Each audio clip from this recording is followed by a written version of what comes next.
So movie twists can be one of the most riveting things that happens in a film-going experience. Over the years, there have been so many different reveals that have now become memes that are just so wrapped into our culture that we don't even realize the amount of impact that it might have had originally. From Sixth Sense to Star Wars to Fight Club, some of these movie moments have literally shaped the way we see things going forward and how we perceive the films as we're watching them. But unfortunately, for every good twist in a movie, there's probably at least 5 to 10 terrible ones, and that is what we're going to be talking about today. What's up guys, Amanda here, and today we are kind of stealing a little bit of an idea from a guy who goes by the ATZ Show on YouTube. He's like a really fantastic YouTuber that has a bunch of film theory, television theory, some music theory, really insightful guy. And every week he asks his followers and just like kind of the people on his Twitter and people who watch his YouTube videos a question. And then he goes over those answers in a video, and that's just something, I think it's a great idea to interact with you guys a little bit more. I know a lot of you guys don't watch Twitch, so I don't really get a chance to talk to a lot of you guys one-on-one. So I'm gonna start asking these questions, maybe do these like once a week, once every 2 weeks, something like that. Typically, I'm gonna ask the questions on Twitter, but at the end of each of these videos, I'll pose like next week. So if you wanna ask the question down here, feel free to. Otherwise, follow me at Amanda the Jedi on Twitter and keep an eye out for those questions. So for this week's questions, I decided to ask what the worst movie twists or reveals were. If you guys weren't on my Twitter and weren't on my stream and didn't get a chance to answer this, feel free to just put it down below. If you feel like discussing it a little bit more. Always know that I'm good at answering people down in the comments section. Now to start off, Arturo was actually kind enough to respond to the question himself because I openly said, look, I'm stealing your idea for a video. And he said The Dark Knight Rises. Now that's actually funny because what brought this up on stream was a big conversation about superhero movies. And I remember like Dark Knight Rises and Iron Man 3 came up, and I said that like those were two of my least favorite comic book or superhero themed movies. So for him, he said, it's not the worst twist or reveal, but that random Robin reveal when they swore he wasn't in it still has me. Now that can be bad enough, but my whole thing with Dark Knight Rises was the kind of like bait and switch with Bane and Talia. That's one of the things that bothers me the most. Honestly, I could make an entire movie about all the things that I hate about The Dark Knight Rises, and I say that, I know you guys know I like my Marvel movies, but I love Christopher Nolan's Batman Begins and Dark Knight. I thought it actually had the chance to be the best trilogy, the most perfect trilogy that would ever have been created. But it couldn't top Toy Story. Then instead of like a specific movie, Rob has any movie with the best friend turns out to be the bad guy in the third act trope. That's actually another one that was coming up during the stream to an extent. We were talking about like Iron Man 1 and Batman Begins, and how like, you know, the person that, you know, looked out for the main hero ends up being the main antagonist villain at the end, and that led me into believing that there's actually a massive parallel between the Iron Man trilogy and the Dark Knight trilogy, except that obviously Dark Knight is infinitely better than Iron Man 2. But then for him, he specifically said that SWAT comes to mind instantly, and that's very true. That's so true. That's like an annoying trope. One of the other ones a lot of people brought up was Breaking Dawn Part 2, both the book and the movie, where the whole thing at the end ended up being a vision. I admit, okay, I was young when the first Twilight book came out. I would say that I was around the age that it was intended for, and I was going through my teen angst VS when New Moon came out, so I was all good with that. Eclipse was pretty bad as a book, and then I remember Breaking Dawn literally giving me the feeling of, you know, when in Silver Linings Playbook, when Pat finishes reading the book by Ernest Hemingway and chucks it out the window.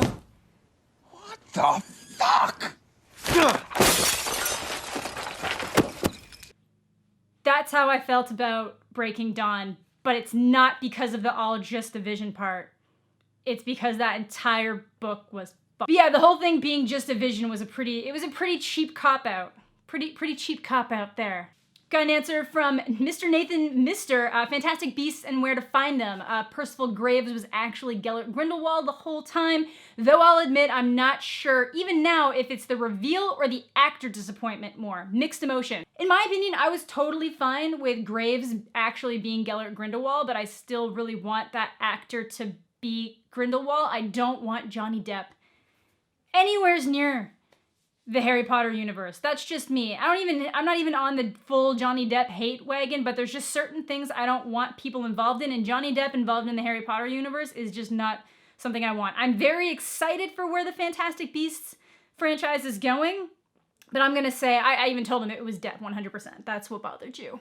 Shantendo says, the link of Martha in Batman v Superman, shaking my head. And then someone else said, I'll actually defend the Martha scene in BVS. Batman doesn't kill Supes because their mothers share the same name. It was used as a spark to snap Bruce out of his kill rage and show him that Superman wasn't all evil, and with his last breath, he wanted Batman to save someone else. And then I came in with the, like, but you'd never say save Martha. That doesn't make sense. Like, imagine somebody's, like, attacking you for no reason. You're just like, save Martha! You wouldn't say that. You'd be like, save my mom. And then that alone should have been the, like, connection of this guy has a mom. And that should have been the human link. If something else had been, maybe if he had been yelling at someone else who knew, just be like, save Martha, and then that snapped him out of it. But, like, it's one of those, I see what they were going for, but it just wasn't dealt with well, like the rest of that movie. Paul Jeremiah brings up the ape-raham Lincoln in Planet of the Apes, the 2001 version, because the other ones are pretty solid. But yeah, I think a lot of people try to just forget that that entire Planet of the Apes movie even happened, honestly. Yeah, then my friend Scorch also mentioned the end of Tim Burton's Planet of the Apes, so clearly there's a trend there. Two people were not a fan of that ending, and to be fair, it's just, I don't even remember the last time someone really talked about that movie, so I think luckily this new trilogy has really helped it along. Beyond that, so much Shyamalan, because obviously the original twist dude is M. Night Shyamalan. He is the guy who really brought it to the forefront of, it became his trope. It became his own trope. It just became a thing to expect a twist in a Shyamalan movie, and they just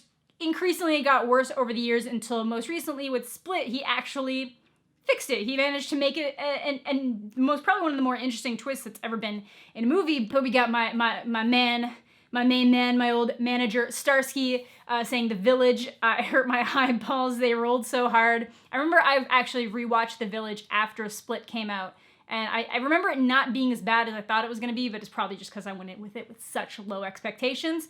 Then Hicks says The Happening because plants. It's terrible and epic at the same time, but the aliens are weak/vulnerable to water, revealing signs. It's epic because everything leads up to it perfectly, and it's nice. Terrible because the logic behind it is stupid. Aliens wouldn't be there, bruh. Yeah, a lot of people kind of bring up that, like, humidity would kill them, just like condensation in the air would have killed them, that there's really just no way they could survive on Earth because we are just such a water-dominant planet. But yeah, in my opinion, Signs was a really great movie. And back in the day, I thought that was a good twist, but I was pretty young when Signs came out. I would say that Signs was probably one of the last movies that actually, like, scared me. I thought there was an alien in my closet for like a week after watching Signs. Just that scene where where just walks out in plain sight at the kid's birthday. Definitely one of the best reveals. Then yeah, the twist at the end, I can see why people just weren't a fan. Indiana Jones and the Kingdom of the Crystal Skull. I don't even hate that movie as much as some people do, but I can understand why people aren't a fan of that reveal. But honestly, in terms of an Indiana Jones movie, I don't even think that's my least favorite one. And here come the Indiana Jones fans to hit me. Christopher Walken is really the angel of death who just happens to work inside Bed Bath & Beyond. Yeah, okay. The Ares reveal at the end of Wonder Woman just really didn't need to be there. I totally agree. I think that actually showing Ares at the end of that movie completely weakened it. I think it would have been so much better if she just realized that humans have the capacity to do terrible things without some sort of outside force influencing them, and that doesn't make them any less worthy of being saved. People can do terrible things, people can do great things, and people can exist somewhere in the middle of that. And she comes to that realization, and then they put him in the movie anyway. So I think that honestly weakened it and stopped it from being as great as what some people seem to think it is, but that's just my opinion. When it's revealed that Cool Cat is scared of guns in Cool Cat Saves the Kid, such a bad reveal goes completely against his character. Okay. Graduating and entering the real world. Look, we have been warning you for years that just because things might get better after high school doesn't mean that being an adult doesn't suck, and that you're gonna be told to go to college and spend all your money and be in debt and do stupid things in the veil of looking successful. We warned you. So I guess if there's any other ones you guys can think of, make sure to put them down in the comment section below. At some point, we'll probably do the reverse question, but just to give a break from that style of thought, let's go into in honor of Solo, even though it's been out for like over a week now, but let's do favorite prequels. What are like some prequel stories that were actually super good to you? And maybe some of the worst.